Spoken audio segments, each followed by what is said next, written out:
Hold on now. I want to get to that point because even in the story, as you stated about you not giving out the information, I want to let's get to that transformation. You know what I'm saying?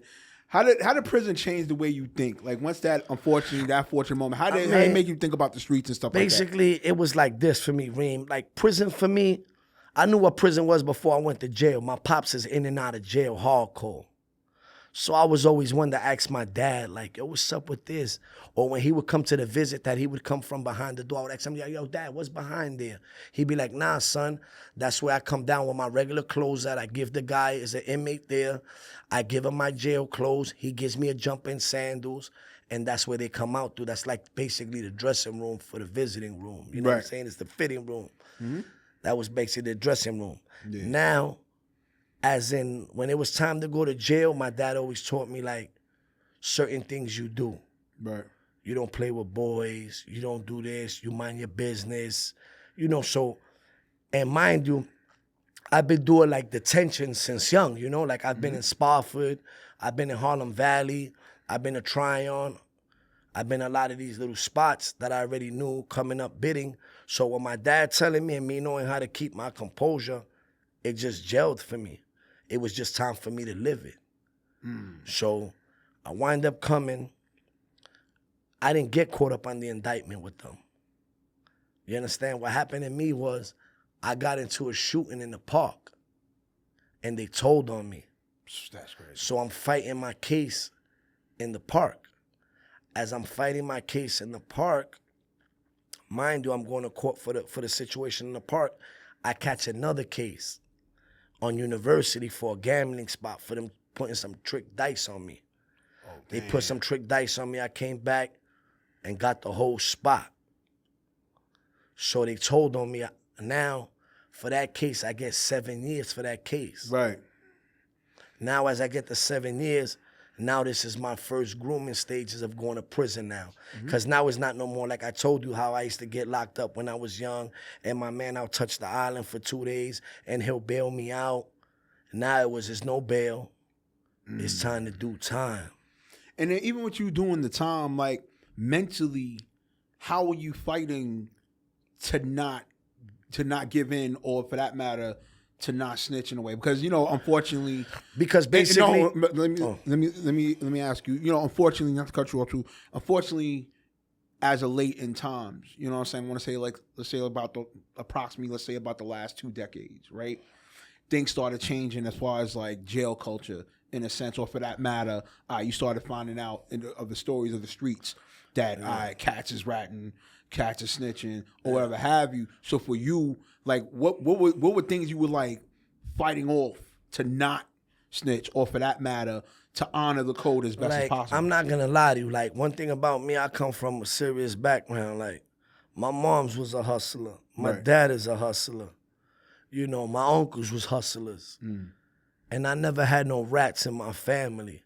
So I wasn't gonna be the one to break the ice, man. Keep it 100. Nah, hey, I wasn't gonna be the one to break the ice. And I was always taught, my dad always taught me, if you play in this game, look what happens to me. My dad been in and out of jail, Reem, all my life, Reem. And my dad, nobody could ever say that my dad told on anybody. So I already knew that telling is not a good thing. And I already knew telling, like, was something that I was scared of that. Like, it's 100, it's like, I'd rather do my time. Whatever my time is, I'd rather do than for me to come home the next day and for that to be around that I told. Like, I didn't know, like, at that time, even maybe now, it's not like that, but I'm like, my mom would disown me, my whole family would disown me. And why did I tell for? Because then who would I go home to? I can't go home to my mom and father, like, they wouldn't deal with me, people wouldn't deal with me. So that really never really crossed my mind to tell, you know what I'm saying? Right. I just found out, like, damn, I gotta cop out to the less time I could and get back home. But I never ran through my mind of, oh, I'm gonna tell on my friends, because first of all, Reem, like, to tell on my friends was like impossible. These are my friends from the sandbox. Like, I had to face their sisters, their moms, their nieces, their nephews, everybody. Like, it was never in my type of character to do stuff like that. You understand? So I always knew, like, I'm not gonna tell on nobody. That's what I guess prepared me to do time. Because if I'm not telling, then I know I'm going to have to do this time. So in other words, in a sense, it was almost like not inevitable. It was almost a impossible feat or impossible like void. You know what I'm saying? Because you know what I'm saying? Because at the end of the day, like, you knew in your back of the head, like, yo, this just can't happen. I knew Reem when I was solid, because after I got my case that I didn't tell on nobody, not my federal case. Before I caught my federal case, Reem, I caught a 7-year case for the park. So I went up north to do 7. While I'm up north doing my 7, the feds came and got me. Damn. When the feds came and got me, Reem, they came to me. I'm like, why am I in here? They're like, don't ask me no questions. We just here to transfer you, bring you.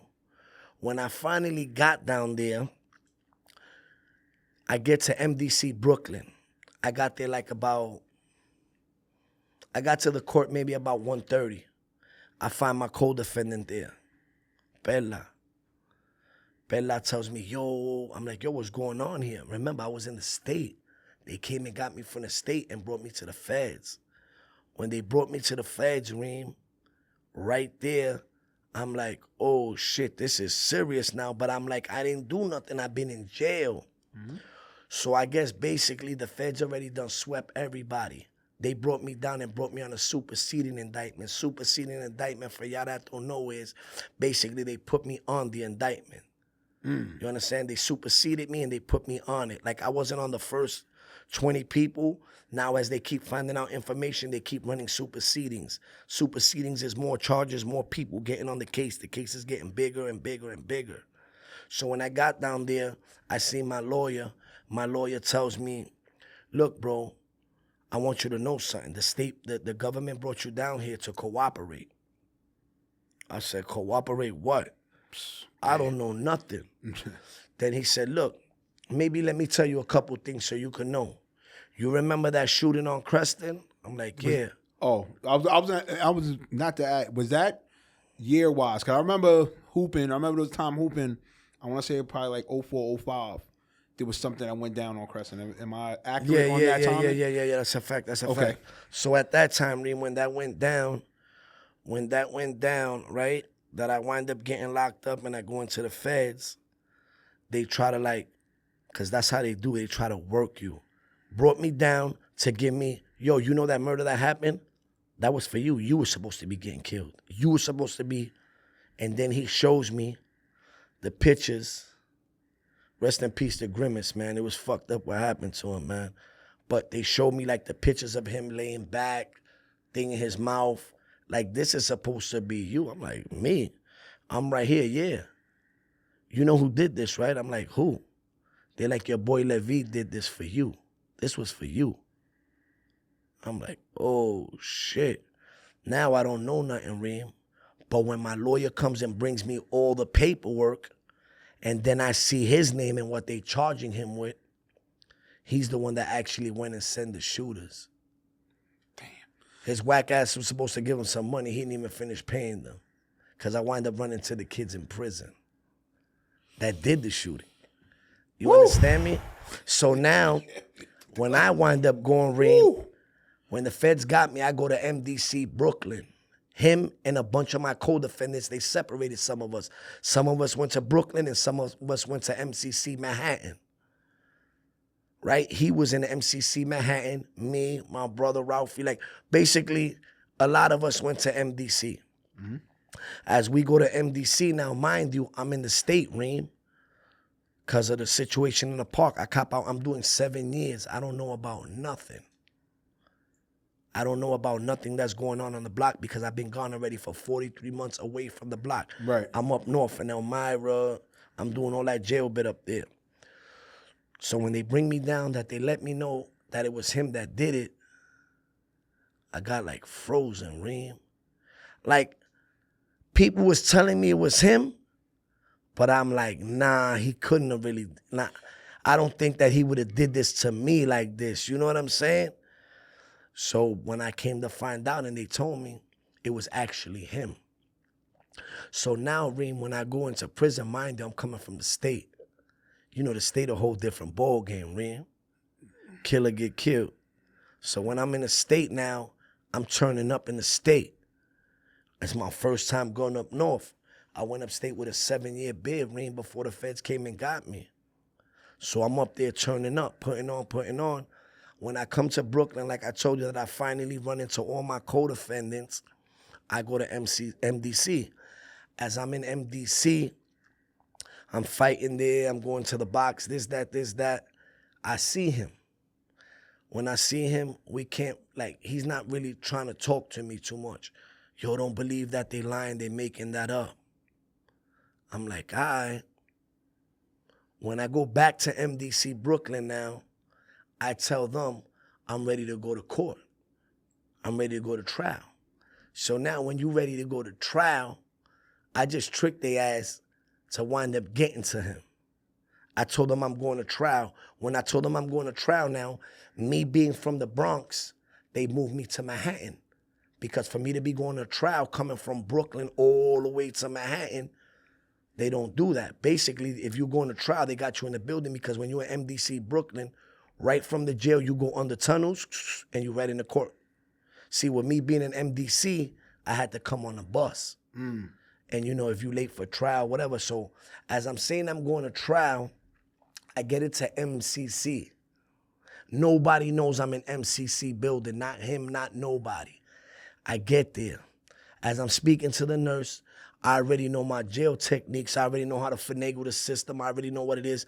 I'm like, look, boss, no disrespect, but I got a bunch of my co-defendants that are in this building, and they all together, bro. I don't got no seps from them. Like, I don't got no separations from them, you know? So I'm like, basically, I don't got no seps from them. You know, me and the guy's cool. He sees the way I am. I'm telling him I'm coming from the state. He's like, oh, what's your co-defendant's name? I gave him the names.